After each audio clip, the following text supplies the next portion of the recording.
우리를 사랑하신 것 같이 우리가 하나님을 사랑할 수 있는 가장 좋은 방법이 있다면 그 방법 중에 하나가 바로 예배라고 저는 확신을 합니다. 그러게 예배의 중심은 내가 아니고 옆에 사람도 아니고 찬양 인도자도 아니고 성찬을 하는 사람도 아니고 예배의 중심은 하나님이어야 된다는 것이 지난주에 나눴던 내용이었습니다. 여러분, 예배에 집중하지 못하는 이유가 있습니다. 여러분, 예배에 집중하지 못하는 이유가 있죠. 지금도 집중하지 못하는 사람이 있을 것 같습니다. 집중하지 못하는 이유가 뭘까요? 뭔가 걱정이 많아서, 생각이 많아서. 생각이 많고 걱정이 많다는 건요, 중심이 내가 되어버렸다는 것입니다. 요즘 사회는 개인적인 권리를 중요시 여기는 그런 사회가 되었습니다. 필요한 거죠. 근데 그러다 보니까 우리의 믿음 생활 속에서도 왠지 자기 중심적인 형태로 가는 경우가 있습니다. 이 부분 우리가 경계해야 될 부분입니다.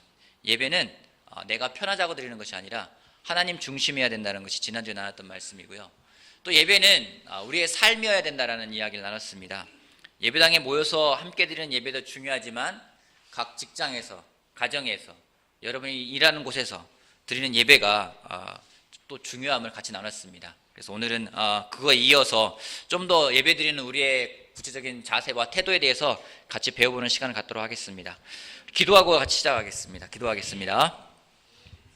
하나님, 저희들에게 함께 모여서 하나님을 찬양하고 하나님 말씀을 나누고 또 하나님이 우리들 삶 가운데 하신 일들을 나누면서 하나님을 정말 영화롭게 하나님을 높일 수 있는 시간을 주셔서 감사합니다. 이 시간 같이 저희가 하나님께 드리는 이 예배에 대해서 더 같이 하나님의 말씀을 통해서 하나님 우리에게 원하시는 예배가 무엇인지 우리 같이 배우고 또 같이 확신을 키워가고자 합니다. 이 시간 저희들의 마음을 하나님 하나로 묶어주십시오. 좀 저희가 집중할 수 있게 도와주십시오. 전해지는 하나님 말씀이 우리들에게 확신으로 다가올 수 있게끔 주님께서 각 사람마다 인도하시고 각 사람마다 안에 있는 성령님께서 강하게 역사하셔서 정말 이 시간 그 어느 시간보다 더 뜨겁게 우리의 마음을 다해서 하나님께 예배드릴 수 있는 시간이 되길 바라고 원합니다. 주님 감사하고 예수님의 이름으로 기도했습니다. 아멘. 로마서 12장 말씀 같이 보겠습니다. 로마서 12장. 로마서 12장.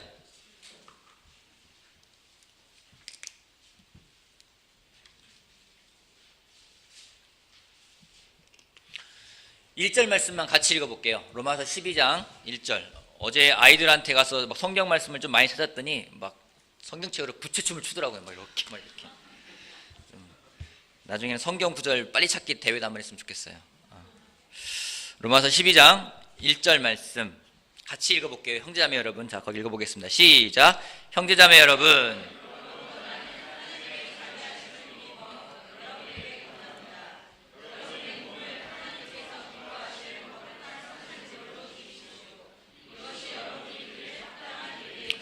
성경은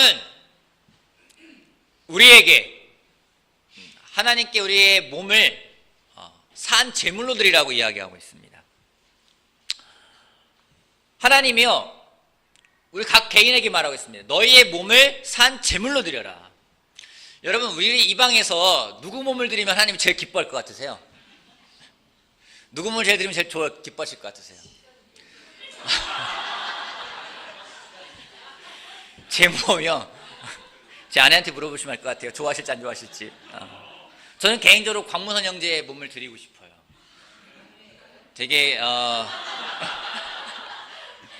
운동을 꾸준히 하기 때문에 좋은 몸이 될 것 같고, 좀 여러분들 내 몸은 좀 아닌 것 같다 하시는 분 있을 것 같아요. 만약에 뭐 이렇게 복부에 지방이 있으신 분들이라든가 이런 분들은 하나님이 기름기를 좋아하시긴 하시지만은 하나님은 다른 사람의 몸이 아니에요. 뭐 무선이의 몸, 김호의 몸 이게 아니라 여러분 각자 개인의 몸을 하나님에게 드리라고 이야기를 하고 있어요. 근데 드리는데 죽은 채로 드리는 게 아닙니다. 산 제물로 드리라고 이야기를 하고 있어요. 살아있는 제물로 드리라고 이야기를 하고 있습니다. 하나님은 죽어있는 걸 싫어하십니다. 하나님은 살아있는 걸 좋아하십니다. 제가 한때는 레위기를 막 읽으면서 오해를 했었어요. 막 거기 보면은 막 짐승을 잡아가지고 각을 떠서 바치고 그러길래 하나님이 굉장히 육회를 좋아하시나 보다 생각한 적도 있었어요. 하나님은 우리가 하나님에게 드리는 그런 예배, 이 예배를 드림에 있어서도 하나님은 우리가 그냥 죽어있는 제물을 드리는 예배가 아니라 살아있는 예배를 원하신다라는 겁니다. 여러분, 살아있다는 게 무엇입니까? 살아있다는 건요, 움직이는 겁니다. 내가 볼 수 있는 것이고요, 내가 느낄 수 있는 것이고, 내가 만질 수 있는 겁니다. 그냥 아무런 움직임이 없는 것이 아니라 살아있는 제물로서 우리의 예배를 하나님이 받으시길 원하신다는 겁니다. 여러분, 살아있는 것이라는 것은 현실적인 것을 말하는 겁니다. 성경은 그래서 말합니다. 하나님께서 기뻐하실 구별되어진 거룩한 살아있는 제물로 우리들의 몸을 하나님에게 드리라고 이야기를 하고 있습니다. 이것이 우리가 하나님께 드릴 합당한 예배라고 성경은 이야기하고 있습니다. 우리의 몸을, 살아있는 몸을 하나님에게 드리는 것은 하나님이 기쁘게 받으실 우리들의 영적인 그런 행동이라고 성경은 이야기하고 있습니다. 궁금하죠? 하나님은 우리한테 내 몸을 내놓으라 그래요. 너 가진 재산 내놓으라 하지 않고요. 너 가지고 있는 집 내놓으라고 하지 않고요. 너 가지고 있는 옷 내놓으라고 하지 않고요. 네 몸을 내놓으래요. 무슨 형제한테 다른 거 하나님 원하지 않아요. 네 몸을 내놔라. 명경자매한테도 다른 거 원하지 않아요. 네 몸을 나한테 내놓아라. 왜 그러시는 걸까요? 좀 다른 거 내놓으라면 좀 쉬울 것 같은데 내 몸을 내놓으래. 별로 볼품도 없는 것 같은데 좀 왜소하고 별로 보잘것도 없는 것 같은데 그렇게 뭐 잘생긴 것도 아닌데 왜 몸을 내놓으라고 하는지.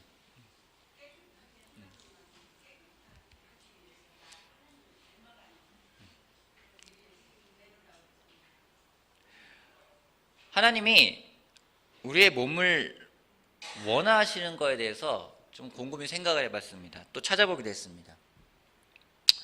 여러분, 우리가 이 세상에서 살아가는 동안에 내 몸이 없이 지구상에서 할 수 있는 게 뭐가 있을까요?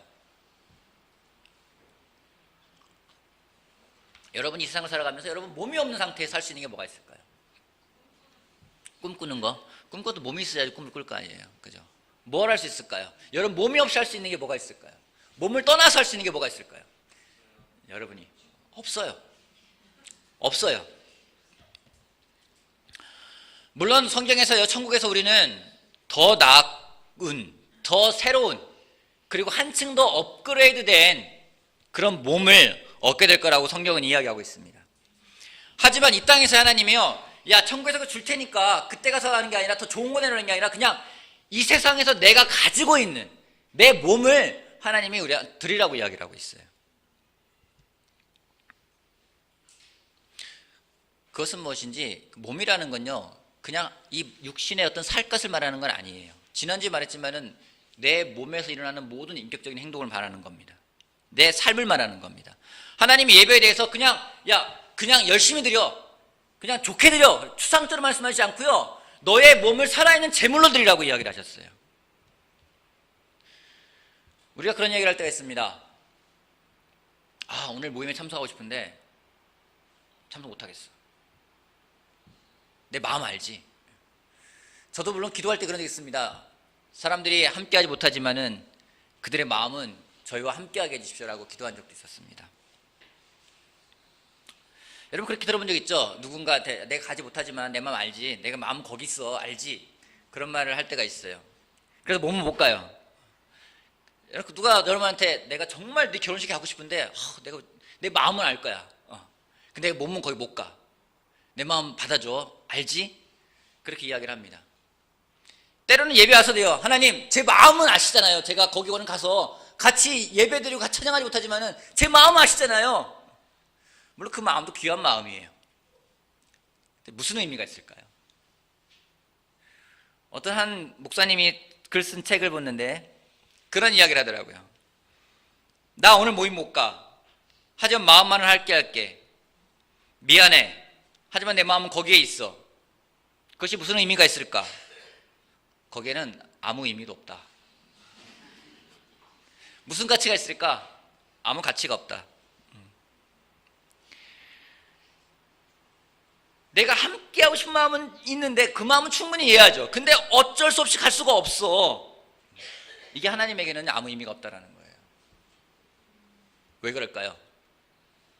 여러분, 몸이 있는 곳에 마음이 있을까요? 마음이 있는 곳에 몸이 있을까요? 갈리잖아요, 벌써 여기서. 그죠? 누구는 몸이, 누구는 마음이 그러잖아요. 여러분 보세요. 몸이 가 있는 곳에 마음이 가 있는 걸까요? 아니면 마음이 가 있는 곳에 몸이 가 있는 걸까요? 여러분 말대로 마음이 가 있는 곳에 몸이 가 있다면은 왜 그 사람은 마음은 거기 가 있는데 몸은 여기 와 있는 걸까요? 누구 말대로 몸은 가 있는 곳에 마음이 있다면 몸은 여기 가 있는데 왜 여기 앉아가지고 막 딴 생각하면서 마음은 딴 데 가 있는 걸까요? 여러분, 제가 이것 때문에 한 2주 동안 고민을 했어요. 오늘 다음번 주제도 그지만은 이 주제 갖고 몸이 먼저냐 마음이 먼저냐, 몸과 마음은 무슨 관계가 있느냐. 여러분, 몸이 아프면 마음이 아프죠. 마음이 상하면 몸도 상하죠. 그럼 몸이 먼저예요, 마음이 먼저예요? 제가 이거 고민을 했는데요, 고민하면서 정말 많은 걸 찾아봤거든요. 어제 밤까지도 계속 찾아봤어요. 제 답을 내렸어요. 닭이 먼저냐 달걀이 먼저냐. 그 뭐냐면요, 마음과 몸은 떨어질 수가 없어요. 근데 놀랍게도 하나님은요, 우리들한테 몸을 드리라는 이야기를 하셨을 때 지구상에 살아가면서 우리가 몸을 떠나 살 수 있는 게 없어요. 몸을 떠나 살 수 있는 게 없어요. 그러기에 하나님은요, 우리 보고 구체적으로 그냥 니네 마음 나한테 바쳐 이렇게 말하지 않고요, 너희의 정말로 살아있는 몸을 나한테 제물로 바치라고 이야기를 하고 있습니다. 주님이 나눴습니다. 눈에서 멀어지면 마음에서도 멀어진다. 뭐 성경에 있는 말은 아니지만 저는 이 말씀 맞다 생각합니다. 이 말을 맞다 생각합니다. 성경에서는요, 우리의 예배가 우리의 몸을 산 제물로 드리는 예배를 원하고 계십니다. 몸이라 하면 단순히 외형적인 육신을 말하는 것은 아닙니다. 인격 모두를 말합니다. 그 사람의 몸을 통해서 이루어지는 모든 걸 다 말하는 겁니다. 그러기에 그 사람의 삶이라고 할 수 있습니다. 하나님에게 드려지는 건 우리의 일부를 원하시는 것이 아니라 우리의 몸을 원하신다는 얘기는 우리의 모두를 다 원하시는데, 그게 죽어 있어서 아무 의미가 없고 쓸모가 없고 움직이지 않는 게 아니라 살아 움직이는 우리의 모든 것을 하나님이 원하고 계시다는 것을 우리가 알 수가 있습니다. 근데 우리는 어떤가요? 하나님을 위해 살기를 원하지만은 때로는 산제물로 와서 예배 드리지만은 예배 드릴 때만 예배 당에서만 살아있는 제물이고 밖에 나가면 또 살아있는 제물이 아니에요. 그냥 세상에 맡겨진 또 육신이 돼버릴 때가 있어요. 그것은 하나님이 원하는 것은 아니라는 겁니다. 오늘 여러분의 몸은 살아있는 제물입니까? 죽어있는 제물입니까? 우리가 정말 살아있는 제물로서 하나님에게 예배를 드린다면 하나님이 기쁘게 받으시는 합당한 예배가 될 거라 저는 확신합니다. 여러분, 다른 게 아니라요, 우리 몸을 드리자고요. 우리의 살아있는 몸을 드리자고요. 특별히 살아있는 몸을 드리기 위해서 우리가 어떤 부분을 하면 좋을지 오늘 한 가지 같이 보겠습니다. 오늘 그래서 영과 진리로 드리는 예배입니다. 요한복음 4장 보겠습니다. 요한복음 4장 23절부터 24절까지. 요한복음 4장이라고 했죠? 예, 4장 맞습니다. 4장 23절에서 24절까지.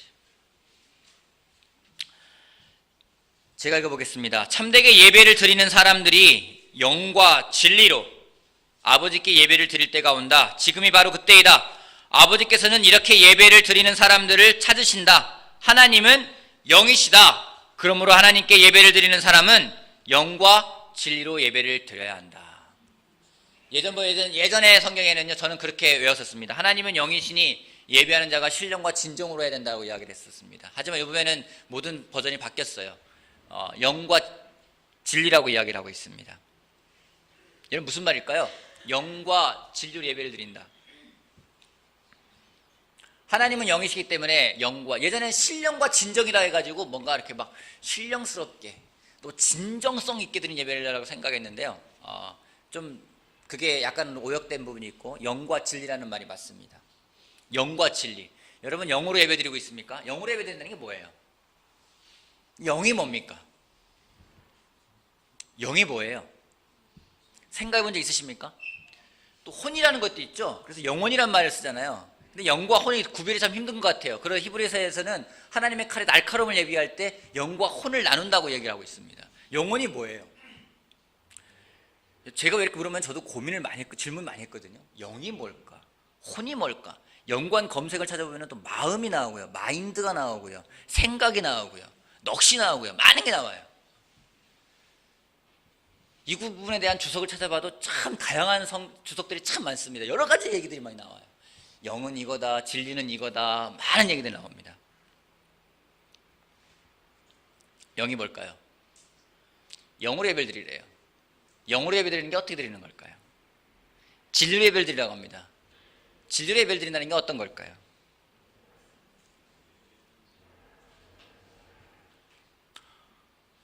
영과 진리로 예배를 드린다. 어제 밤까지 계속 고민했어요. 아침까지 고민했어요. 이게 무슨 말씀일까? 정말 많은 걸 읽어봤는데요, 제가 읽으면서 내린 결론이 있습니다. 영과 진리로 예배를 드린다. 그건 드리는 사람만 알 수 있어요. 성령의 영이다, 아니다, 우리에게 영을 주셨을 때 그 영이다, 하나님은 영이기 때문에 우리 영이 거기에 반응하는 것이다, 진리는 정말로 올바른 태도를 말하는 것이다, 자세를 말하는 것이다, 진리는 그게 아니라 하나님 말씀으로 드려져야 된다, 예수님과 함께한 예배다, 영과 진리는 그 안에서 예배를 드리는 거기 때문에 성령과 정말 말씀으로 드리는 것이다. 많은 내용들 다 맞는 말이라고 생각이 들어요. 근데 하나님이 영이라는 게 제일 중요한 거예요. 하나님이 영이시래요. 영이신 하나님에게 우리가 육으로 드리면은요, 하나님과 교제할 수가 없어요. 하나님의 형태는요, 영이래요. 영이시기 때문에 우리가 하나님에게 예배를 드려야 되는데, 때로는 영과 진리로 예배를 드리지 않으면 하나님께 예배를 못 드릴 때가 많이 있어요. 누군가 와서 얘기합니다. 아, 그 교회는 찬양이 좋아. 우리 교회 찬양 좋죠? 좋아요. 이렇게 악기 사용하지 않고 예배드리는 건 저는 굉장히 좋아합니다. 어디 가면, 야, 거기 교회는 시스템이 정말 좋아. 건물이 너무 예뻐. 그 교회는 놀라운 인재들이 많아. 야, 거기는 연예인도 아닌데. 그 교회는 재산이 많대. 그 교회는 뭐가 좋대. 여러분, 우리가 쉽게요, 예배 드리면서도요, 하나님은 잊어버릴 때가 많이 있어요. 오늘 내 컨디션이 안 좋아. 내가 찬양하는데 오늘 내가 몸이 별로 안 좋아. 내 마음 별로 안 좋아. 저 찬양에 가사가 별로 와닿지가 않아. 안 부를 때가 있어요. 헌금을 하지만, 메시지를 전하지만 나하고 무슨 상관이 있어? 여러분, 하나님을 의식하지 못하면요, 우리는 사람을 의식하게 돼 있어요. 오늘 찬양을 하는데 가사 하나하나가 특별히 마음에 점점 와닿는 것을 느꼈습니다. 근데 여러분, 영과 진리 드리는 건요, 감정이 아니에요. 그 느낌이 아닙니다. 근데 우리는 가끔 느낌과 감정으로 예배를 드릴 때가 많이 있습니다. 사람을 의식하며 예배를 드릴 때가 많이 있습니다. 제가 때로는요, 찬양을 하면서 큰 소리로 더 크게 찬양하고 싶을 때가 있어요. 근데 주변을 의식할 때가 있어요. 때로는 막 손을 들고서 찬양하고 싶을 때가 있어요. 근데 내가 목사가 손 들고 찬양하면 주변 사람들이 뭐라고 생각을 할까 막 이 생각 드니까 못하겠어요. 하나님을 의식하지 못하고 때로는 예배에 대해 평가를 해요. 오늘 예배가 좋았어, 오늘 예배가 안 좋았어. 여기 예배는 평가 대상이 아니거든요. 하나님에게 드려지는 건데, 내가 기쁘게 드리고 내 영이 반응하면 되는 건데, 어느 순간 우리가 너무나도 내 머릿속에 가득 차 있고요, 내 생각에 가득 차 있고 내 느낌에 가득 찰 때가 많이 있다는 겁니다. 오늘 여러분, 영과 진리로 예배를 드린다면 하나님은 그 예배를 기쁘게 받으실 겁니다. 기쁘게 받으시면요, 그 예배는요, 그 드리는 사람에게도 하나님이 주는 은혜라는 것이 있습니다. 이사야서 6장 보겠습니다. 이사야서 6장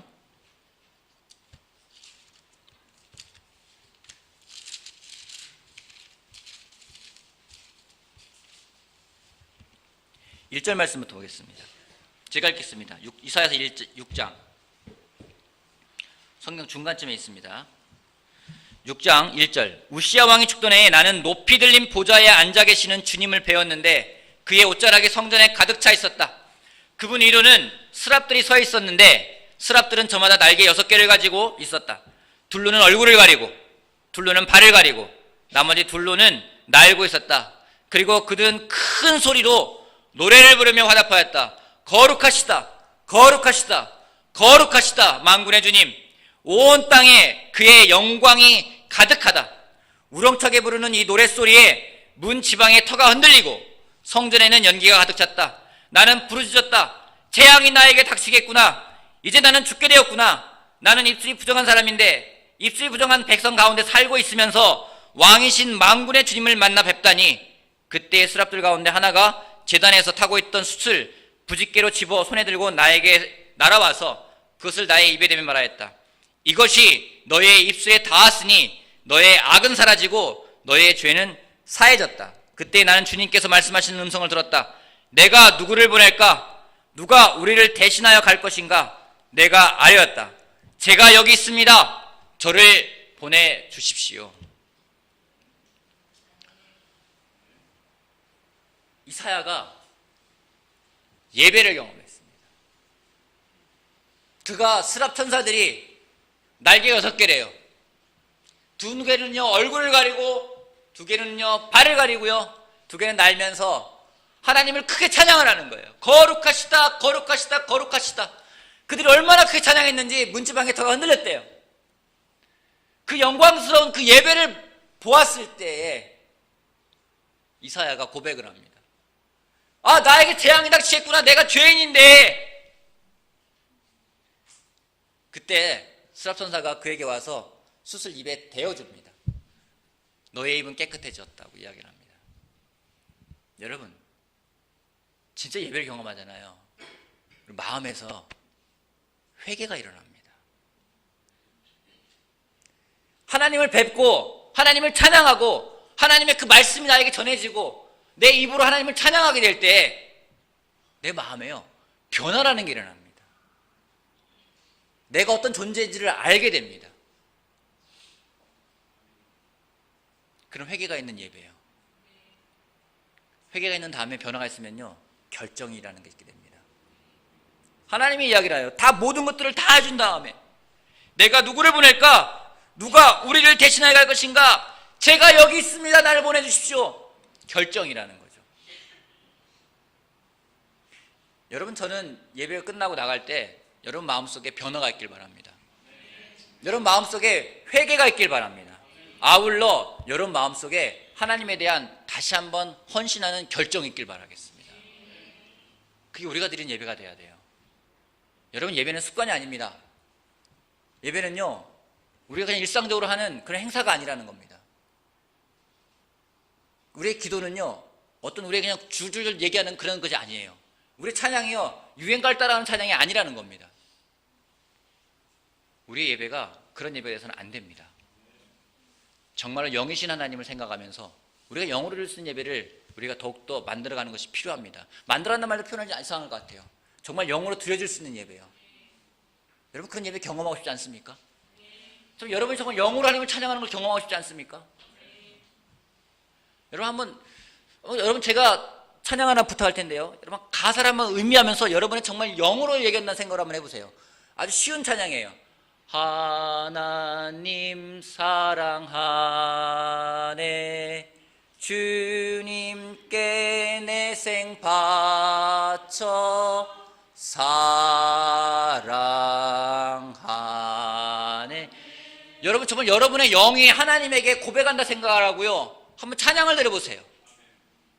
여러분 정말로 모든 걸 다 드려서 모든 삶을 여러분의 정말 몸을 살아있는 제물로서 하나님께 드린다 생각하고 그 찬양을 한번 해보세요. 다시 한번 해보겠습니다. 정말 여러분 마음을 담아서요. 여러분의 정말 영으로요. 그 하나님을 기억하면서 찬양 한번 해보겠습니다. 하나님 사랑하네 주님께 내 생 바쳐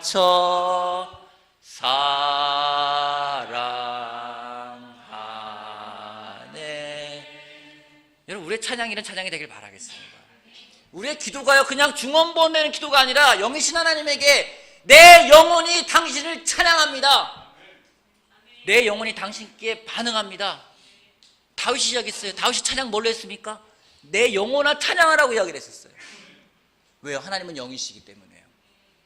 여러분의 습관적인 찬양, 세상을 따라가는 찬양이 아니라 내 정말로 영혼이, 내 영이 정말 그 진리 가운데서, 그 영 가운데서 들어진다면 우리가 이사야 같은 고백을 할 수 있을 거예요. 주님이 우리한테 말씀하고 계십니다. 누굴 보낼 것인가? 주님, 제가 여기 있습니다. 제가 가겠습니다. 그 전까지만 해도요, 나는 재앙이 닥쳤구나. 나는 죄인인데.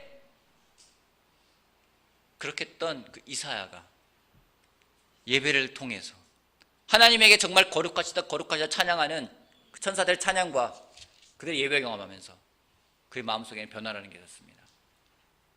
여러분, 정말 여러분 다시 한번 마음에서부터 그런 굳은 결심을 하시길 바라겠습니다. 이 예배가 그냥 예배로 끝나는 게 아니라 내 마음이 변화를 받고 싶습니다. 주님, 내가 회개하고 싶습니다. 내가 정말 결정하고 싶습니다. 그런 마음으로부터의 예배를 드릴 수 있다면 하나님이 기쁘게 받으실 거고요, 하나님 은혜 가운데 다시 한번 우리가 정말 그 은혜를 경험하면서 세상을 살아갈 때 세상에 끌려가는 것이 아니라, 세상에 맞춰가는 것이 아니라 하나님을 기쁘게 하는 삶을 살아가는 우리가 될 거라고 확신합니다. 다시 예배당에 모였을 때 우리가 고백할 수 있을 것 같아요. 하나님, 산 제물을 당신께 다시 드립니다. 내가 세상에 살아왔던 삶도 다시금 드리겠습니다. 여러분, 제가 그러기에 여러분 살면서 예배를 드리라는 이야기를 하는 겁니다. 예배를 드릴 때 변화가 있습니다. 예배를 드릴 때 회개가 있습니다. 예배를 드릴 때 하나님을 보았을 때 새로운 우리가 힘을 얻어갈 수가 있습니다. 그런 예배를 드리는 우리가 되길 바라겠습니다. 한 가지 여러분들에게 제가 다시 한번 이건 도전을 드리고 싶어요. 여러분, 예배 시간 미리 와서 준비하시길 바랍니다. 허겁지겁 오잖아요. 하나님께 예배 드리기 힘들어요. 많은 생각들이 있기 때문에 예배 드리기가 힘듭니다. 빨리 오라는 얘기, 예배 시간을 맞추자는 얘기는 다른 게 아닙니다. 우리가 정말 준비된 마음으로 내 영이 하나님께 예배 드리기 위해서 같이 준비하자는 겁니다. 그 예배를 올바르게 드릴 때 가장 복받는 사람은요, 올바른 예배를 드리는 사람입니다. 그러한 복을 누릴 수 있는 우리가 되길 바라겠습니다. 마무리하겠습니다. 뭘 하나님께 드릴까요? 산 제물, 내 몸을. 옆 사람 몸 아니에요. 옆 사람 좋아 보인다고 해서 몸 드리지 마세요. 내 몸을 산 제물로 드립시다. 또 뭘로 예배를 드릴까요? 영과 진리로 예배를 드립시다. 그걸 통해 정말로 다시 한번 회개와 그 예배의 기쁨이 우리 마음속에서 정말 채워지고 느낄 수 있는 우리 모두가 되길 바라겠습니다. 여러분, 이 시간 끝나고 찬양할 겁니다. 찬양할 때 정말 그 말씀 가사 하나하나를 다시 한번 음미하면서 나의 마음을 다 들여서, 정말 여러분 옆에 사람 눈치 보지 마세요. 옆에 사람이 뭐라고 내가 음이 틀릴까 봐 틀리면 안 되는데 괜찮아요. 하나님은 다 교정해 들으실 거예요. 상관없어요. 내 박자가 틀릴까 봐 괜찮아요. 내 목소리가 안 좋은데 괜찮아요. 여러분, 정말 영으로 찬양하고 영으로 예배드리는 우리가 되길 바라겠습니다. 마치겠습니다.